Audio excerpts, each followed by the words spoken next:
Hello प्यारे बच्चों, कैसे हो आप। आशा करता हूँ आप घर पे होंगे, सुरक्षित होंगे और ऑनलाइन क्लासेज और वर्कशीट का जो होमवर्क आपको मिल रहा है उसको आप खुशी खुशी से कर रहे होंगे।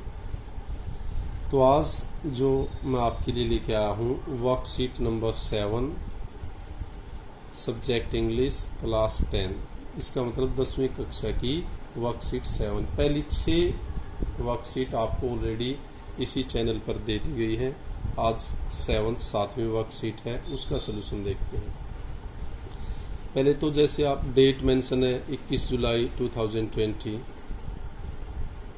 नेम ऑफ द स्टूडेंट, यहाँ स्टूडेंट का नाम लिखना है, name of the class teacher और यहाँ ये स्पेस जो है यहाँ क्लास टीचर का नाम लिखना है। क्लियर है बच्चों। अब देखते हैं। Read the following article from the Indian Express and observe the picture. Fill up the blanks. Answer the questions that follow based on your understanding. Read the following article. नीचे एक आर्टिकल लिखा हुआ है और आर्टिकल किस newspaper का है? The Indian express. तो द इंडियन एक्सप्रेस से नीचे एक आर्टिकल दिया है, उसको पढ़ें। ऑब्जर्व द पिक्चर, फिर ये जो एक पिक्चर दी गई इसको भी देखें। देखो कुछ ना कुछ आइडिया हो रहा होगा, अभी बता नहीं रहा हूँ, तुम देखो क्या लगता है इस पिक्चर को देख करके। फिल अप द ब्लैंक्स, जो खालिस्तान है उनको भरना है। Answer the questions that follow, और जो उसके बाद जो क्वेश्चंस आएंगे उनके आंसर भी देने हैं। बेस्ड ऑन योर अंडरस्टैंडिंग, आपकी अंडरस्टैंडिंग के बेस पर। अब स्टार्ट करते हैं। अब पहले तो इसको बोलते क्या है? Neowise, Neowise, Neowise, Neowise, Neowise comet live updates, ये आर्टिकल था इंडियन एक्सप्रेस में। क्या है? द C2020 F3 कॉमेट का Neowise has caught the attention of the star gazers in India as they will be able to get a glimpse of the celestial event from July 14 onwards. अब देखते हैं क्या है कि the C2020 F3 comet का नियोवाइस, जिसका नाम क्या था? नियोवाइस है, has been caught the attention, इसने ध्यान केंद्रित किया, ध्यान खींचा किसका? Of star गेजर। स्टार गेजर क्या होता है? तारों को देखने वाले, ज्योतिषी या दिवा सौपन, दिन में सौपन देखने वाले सबको स्टार गेजर बोलते हैं। ये आप वर्ड मीनिंग में लिख लें। तो कह रहे हैं इसने ध्यान खींचा, ध्यान आकर्षित किया, जो तारे देखते हैं या ज्योतिषी हैं या फिर दिवा सौपन वाले हैं उनका भारत के अंदर। और दे विल बी, और अब वो कह रहा है they will be able to get a glimpse, कि उन्हें झलक मिलेगी। ग्लिम्स होता है नज़ारा, झलक किस चीज़ की? ऑफ सेलेस्टियल इवेंट, एक आकाशीय या ब्रह्मांड की घटना की 14 जुलाई और उसके बाद से। क्लियर? सेलेस्टियल होता है आकाशीय या ब्रह्मांडीय, इसका मतलब 14 तारीख से आगे उनको इवेंट दिखेगी सेलेस्टियल, क्या हो रहा है वो चीज़ें। स्टार गेजर ने इसको नोटिस किया था। The comet will be visible, visible होता है दिखाई देने वाला, ये दिखाई देगा। टू द नेक्ड आई, नंगी आंखों से, बगैर चश्मे, बगैर बिनोकुलर, बगैर टेलीस्कोप के, अर्थात आप नंगी आंख से इसको देख सकते हैं। For 20 minutes every day for 20 days, 20 दिन तक, पूरे 20 मिनट तक आपको ये नंगी आंखों से ही दिखाई दे जाएगा। On July 14, the comet was visible an hour before the dawn sky. और अगर 14 तारीख की बात करें, 14 जुलाई की बात करें, तो ये जो कोमेट, कोमेट बोलते धूमकेतु कहते हैं इसको, और इंग्लिश में कोमेट, ये द डान स्काई, सूर्योदय से पहले का जो आकाश है उससे 1 घंटा पहले दिखाई देगा। This will continue in the mid July, और ये मिड जुलाई तक कंटिन्यू रहेगा।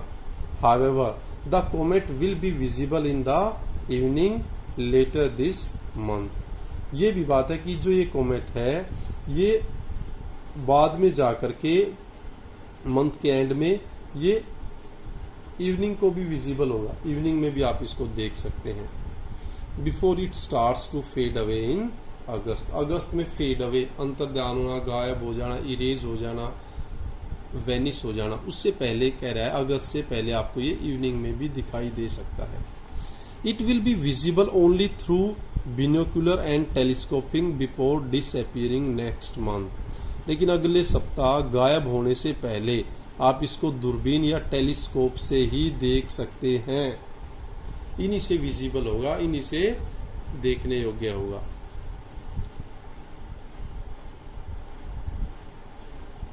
As it enters the outer orbit of our solar system, हमारा जो सोलर सिस्टम है उसका ऑर्बिट होता है उसकी परिक्रमा, उसके कक्ष के बाहरी जो आउटर पार्ट है वहां ये एंटर करेगा। It will be the closest to earth on July 22, 22 जुलाई को ये अर्थ के सबसे नजदीक होगा, सबसे समीप होगा। As the distance from the earth will be 64 million miles, या तो ये 64 मिलियन माइल्स 64 लाख मील, या फिर आप इसी मील को किलोमीटर में कन्वर्ट करें तो ये हो जाएगा 103 मिलियन किलोमीटर्स इसकी डिस्टेंस होगी। As it crosses the planet's orbit, और ये जो ग्रह है उसके जो परिक्रमा है उसको क्रॉस करेगा, उस टाइम पर ये जमीन के, धरती के, अपनी अर्थ के सबसे क्लोजेस्ट, सबसे नजदीक होगा, समीप होगा। From July 14 C2020 F3 A comet discovered on March 27, सबसे पहले कब देखा गया था? 27 मार्च को इसको डिस्कवर किया गया। डिस्कवर करना होता है खोजना। Will be clearly visible in the northern west sky, ये नॉर्थन वेस्ट स्काई में बिल्कुल दृश्यवान होगा, दिखाई देगा। It will be visible after sunset for around 20 minutes, और ये क्या है, दृश्य दिखाई देगा सनसेट के बाद, सूर्यास्त के बाद लगभग 20 minute, for the next 20 days, अगले 20 दिन तक। People can observe it from the necked eyes, और लोग इसको ऑब्जर्व कर सकते हैं, देख सकते हैं, ध्यान लगा सकते हैं नंगी आंखों से। Odisha planetariums deputy director doctor Sudhanshu Patnaik का टोल्ड एनआई को उसने बताया था क्या, in the evenings to follow the comet will rapidly climb higher in the sky, कि जो शाम आगे आएंगी अर्थात आज के बाद जितनी इवनिंग्स आएंगी ये प्लैनेट, ये कॉमेट, ये जो धूमकेतु है वो और स्पीड से ऊंचा ऊंचा ऊंचा और उठता चला जाएगा फॉर ए लॉन्गर पीरियड, लंबे टाइम तक। ही एडिड द न्यू वाइज will be visible in the north west sky which is 20 degree from the horizon, और ये नॉर्थ वेस्ट स्काई में भी 20 डिग्री पर देखा जा सकता है, जो होरिजन से 20 डिग्री पर स्थित है वहां भी इसको देखा जा सकता है। होरिजन क्या है? क्षितिज बोलते हैं इसको। क्या बोलते हैं? क्षितिज। और क्षितिज वहां जहां आपको स्काई और अर्थ दोनों मिलते दिखाई दे, उस पॉइंट को कहते हैं होरिजन या फिर क्षितिज। क्लियर? अब आपको कुछ अंडरस्टैंडिंग होगी, वर्ड मीनिंग पता लग गया होगा, पैसेज के बारे में एक अंडरस्टैंडिंग बन गई होगी कि कहाँ क्या लिखा हुआ है, कैसे क्या था। क्लियर? देख लो एक बार फिर पैसेज, ताकि कोई दिक्कत ना आए। ये वो जो पिक्चर है। अब आते हैं मेन पॉइंट पर जहां आपको फिल इन द ब्लैंक्स और आंसर देने हैं। First, the name of the comet mentioned in the passages, क्या नाम है? क्या नाम था बोलो? ये रहा C2020F3, और दूसरा क्या नाम है? Neo wise. पहले नियो वाइज लिख दो, यहाँ C2020F3 लिख सकते हो आप। क्लियर? गुड। नेक्स्ट, तो दोनों नाम लिख रहे हैं, नियो वाइज और C2020F3। The comet will be visible clearly in Indian sky only in the month of, कब दिखाई देगा? In the month of July. कब? In the month of July. ये आपने पढ़ भी लिए, देख लें उसको ध्यान से। The comet was discovered on, कब डिस्कवर किया गया था, कब खोजा गया था? यहाँ देखें, ये रहा, on March 27। The comet will be closest to earth on, कब होगा सबसे नजदीक, सबसे समीप, सबसे क्लोजेस्ट कब होगा? देखो यहाँ, on July 20. A word in the passage meaning same as positioned in or relating to sky, आकाश से जुड़ा हुआ या उसमें स्थित, उसको क्या कहेंगे? सेलेस्टियल.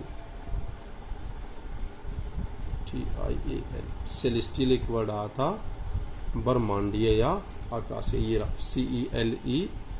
CELESTIAL, celestial. क्लियर?